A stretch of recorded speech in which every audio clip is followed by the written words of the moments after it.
अध्यक्ष जी, आपका किसान आत्मा न्यूज़ चैनल में हार्दिक स्वागत है।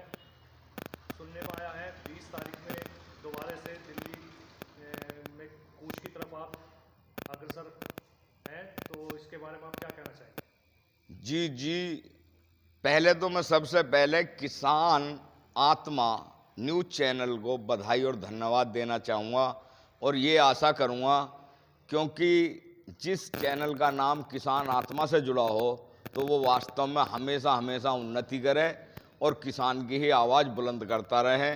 और इसके संस्थापकों को, इसके जो भी मालिक हों, संस्थापक हों, जो भी कार्यरत हों, उन सबको मैं हार्दिक हार्दिक शुभकामनाएं और बधाई देता हूं, क्योंकि आज पहली बार किसान आत्मा न्यूज़ चैनल से मेरी मुलाकात हो रही है, तो इसके लिए पहले तो बहुत बहुत बधाई है। धन्यवाद अध्यक्ष जी। अब आगे की रणनीति क्या रहेगी अध्यक्ष जी आपकी? हमारा 20 मार्च में राष्ट्रीय आंदोलन होना है दिल्ली में, जो कल टिकैत साहब ने घोषणा की है। SKM का आंदोलन है, वो संयुक्त किसान मोर्चा का है।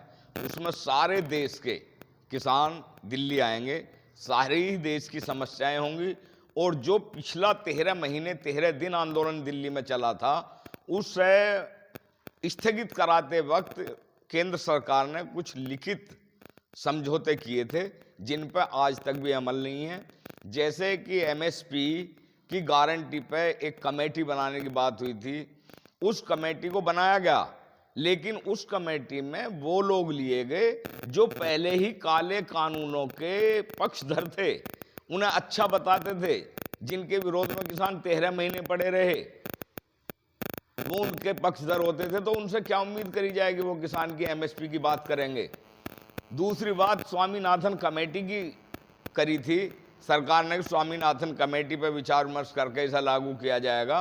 केंद्र सरकार ने 2014 के घोषणा पत्र में कहा था कि हम स्वामीनाथन कमेटी की, यदि हमारी सरकार आती है तो हम स्वामीनाथन कमेटी को लागू करेंगे। आज तक कहीं कोई कुछ नहीं है। यहाँ तक की बात है, सन 2022 चल रहा है, आपको भी याद होगा, सन 2014 में ये कहा था कि किसान की आय दुगनी हो जाएगी 2022 तक, जबकि इस साल अब जो बजट पेश हुआ है उसमें कहीं किसान की आय दुगनी करने का कोई जिक्र नहीं, कोई माजरा नहीं है। सरकार भूल गई, सारे वादे भूल गई। इतनी झूठी सरकार कभी देश में आई नहीं थी देश की आज़ादी के बाद। एक बात मैं और कहना चाहूँगा, जिसे जो है कम उठाया जा रहा है, उद्योगपतियों के हाथों देश बचाने, मतलब नारा दिया जा रहा है देश बचा रहे हैं। देश बचाने के नाम पर उद्योगपतियों के नाम को जो है देश बेचा जा रहा। और सबसे बड़ी बात यह है कि देश बेचा जा रहा और फ्री में बेचा जा रहा। पहले उन्हें लोन दिया जाता है, लोन ले लो, हमारी रेल खरीद लो, हवाई जहाज खरीद लो, रोडवेज खरीद लो, गैस पेट्रोल डीजल सब खरीद लो, और फिर वो लोन भी माफ कर दिया जाता है। तो देश में कोई आमदनी भी नहीं हो रही, देश को फ्री बेचा जा रहा।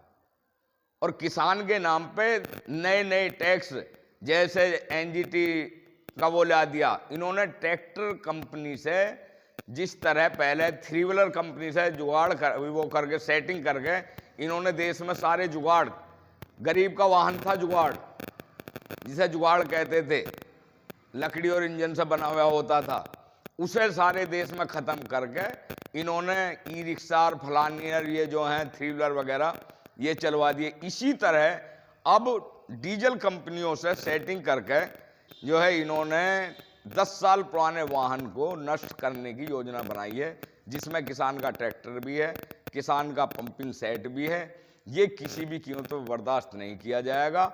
मैं चाहूँगा, सरकार की एक दोहरी मार जनता पे पड़ती है, किसान पे भी पड़ती है, जनता पे भी पड़ती है। जनता पे तो इसलिए पड़ती है क्योंकि जिस समय किसान के घर पैदा होती है, सब्जी हो, मटर हो, आलू हो, गोभी हो, गेहूं हो, धान हो, जो भी फसल है, वो फसल उस टाइम तो कोड़ियों के दाम लूटी जाती है, उसकी कहीं खरीदारी तक नहीं होती, खरीदने वाले पैदा नहीं होते। और जब वो उद्योगपतियों के पास पहुंच जाती है, उसका स्टोरेज हो जाता है, वो फिर आसमान के भाव छू जाती है, बहुत महंगी हो जाती है। उससे किसान को भी नुकसान है और आम जनता को भी नुकसान है। हमारा कहना ये है भाई, जब मान लिया जो है हमारी मक्का 800 रुपये कुंटल बिक गई, तो उसका आटा भी तो सस्ता होना चाहिए। लेकिन नहीं, आटा 30 और 35 40 रुपये किलो मिलेगा बाजार में। किसको लाभ हो रहा, कौन लाभ कमा रहा? इसी तरह धान है, हमारा धान बिकेगा 1300 रुपये कुंटल, लेकिन चावल मिलेगा 70 रुपये किलो। तो ये दोहरी मार है, किसान पे मार है, जनता पे भी मार है। आवारा पशुओं को लेकर सरकार, आवारा पशुओं के बारे में आप सुन लो। आवारा पशुओं के नाम पे काउ टैक्स, हर चीज की खरीदारी पे, आपका ये मोबाइल है इसकी खरीदारी पे भी, मोटरसाइकिल की, ट्रैक्टर की, कार की, कोई भी, यहां तक कि यदि किसान बैनामा कराने जाता है उसमें भी आप पढ़ सकते हैं काउ टैक्स काटा जाता है। जब काउ टैक्स काटा जा रहा है, जनता से काउ टैक्स काटा जा रहा, तो इनकी व्यवस्था सरकार क्यों नहीं कर रही? काउ टैक्स के नाम पे भी घोटाला किया जा रहा है, काउ टैक्स का पैसा भी खाया जा रहा। केवल 30 रुपए ये गौशालाओं में देते हैं। गौशालाएं, पहली बात तो हर न्याय पंचायत स्तर पर गौशाला होनी चाहिए। जिले में गौशालाएं मुश्किल से 10% हैं, 90% गौशालाएं और होनी चाहिए। सरकार की जिम्मेदारी है, और सरकार नहीं मानेगी तो सरकारी दफ्तरों में बांधा जाएगा इन्हें। अध्यक्ष जी, किसान यूनियन न्यूज़ चैनल से बात करने के लिए आपका बहुत बहुत धन्यवाद। ठीक है साहब, आपका भी बहुत बहुत धन्यवाद, आपके चैनल का बहुत बहुत धन्यवाद। और बात